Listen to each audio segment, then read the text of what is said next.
ചെടികളൊക്കെ ഇങ്ങനെ നിറയെ പൂക്കളായിട്ട് നിൽക്കുന്നത് കാണാൻ നല്ല ഭംഗിയാണ്. പക്ഷെ ഇങ്ങനെ ഒന്ന് ആക്കിയെടുക്കാനായിട്ട് കുറച്ചധികം ബുദ്ധിമുട്ടുണ്ട്. ഇത് ഇന്ന് വിരിഞ്ഞ പോപ്പിച്ചെടിയാണ്. ഇതിന് ചൈനീസ് ബോൾസം എന്നും പേരുണ്ടെന്നാണ് തോന്നുന്നത്. നമ്മുടെ ഇവിടെയൊക്കെ പൊതുവെ പറയുന്നത് പോപ്പി എന്നാണ്.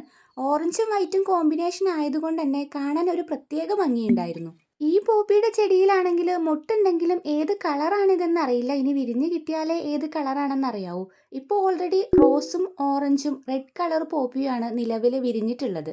ഗാർഡനിങ് ചെയ്യുന്നവർ ഇടയ്ക്കിടയ്ക്ക് ഇതുപോലെ അനധികൃതമായിട്ട് വളർന്നു വരുന്ന കളകളെയൊക്കെ പറിച്ച് കളയുന്നത് വളരെ നന്നായിരിക്കും. ഇല്ലെങ്കിൽ പിന്നെ നമ്മൾ കൊടുക്കുന്ന വെള്ളവും വളവും ചെടികൾക്ക് കിട്ടുന്നതിലും കൂടുതൽ ഇവരായിരിക്കും വലിച്ചെടുക്കുന്നത്.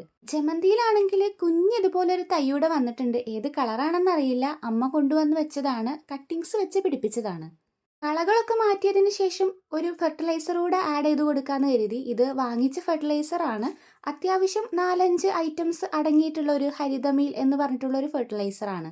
ഏതൊരു ഫെർട്ടിലൈസർ ആണെങ്കിലും 10-15 ദിവസം ഗ്യാപ്പ് ഇട്ടിട്ട് കൊടുക്കുന്നത് വളരെ നല്ലതായിരിക്കും. 15 ദിവസമൊക്കെ ഗ്യാപ്പ് ഇട്ടിട്ട് ഓരോരോ ഫെർട്ടിലൈസർ മാറ്റി മാറ്റി ഇട്ട് കൊടുക്കുന്നത് ചെടി ഹെൽത്തി ആയിട്ട് വളരാനും അതുപോലെ തന്നെ നിറയെ പൂക്കൾ ഉണ്ടാവാനും ഹെൽപ്പ് ആക്കുന്നുണ്ട്. ചെടിയുടെ വേരുള്ള ഭാഗം ഒഴിവാക്കി മാക്സിമം അതുപോലെ വിട്ട് കൊടുക്കുന്നതാണ് നല്ലത്. ഞാൻ എന്തായാലും കുറച്ച് ഇതുപോലെ വെള്ളത്തിലൊഴിച്ച് ഡൈല്യൂട്ടായിട്ട് ഈ 10 മണിക്കൊക്കെ ഒഴിച്ചു കൊടുക്കുന്നുണ്ട്. വേറൊന്നുമല്ല, ഇതിനകത്ത് വേരിൽ നിന്നും വിട്ട് ഇട്ട് കൊടുക്കാനായിട്ടുള്ള സ്പേസ് ആ ചട്ടിയിലില്ല. അപ്പോൾ പിന്നെ ഞാൻ വെള്ളത്തിൽ ഡൈല്യൂട്ട് ചെയ്തിട്ട് അങ്ങനെ ഒഴിച്ചു കൊടുക്കുകയാണ് ചെയ്തത്. ഏതൊരു ഫെർട്ടിലൈസർ ആഡ് ചെയ്ത് കൊടുത്താലും വെള്ളം ഒഴിച്ചു കൊടുക്കാൻ മറക്കരുത്.